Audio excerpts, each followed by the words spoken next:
Ассалаумағалейкум. Менің аты жөнім Ербол Дәулетбекұлы, Атажұрт еріктілері қоғамдық бірлестігінің төрағасымын. Желтоқсан қазақтың желтоқсаны.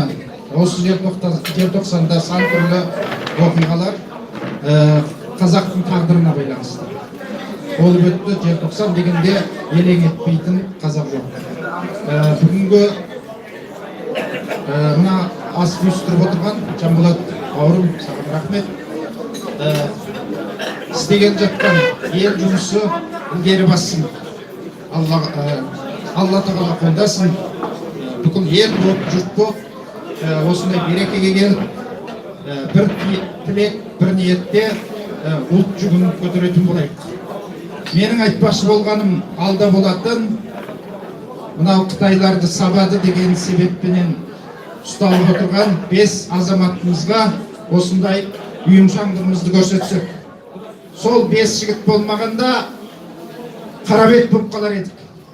3 Қытай жабылып, бір қазақты сабағанда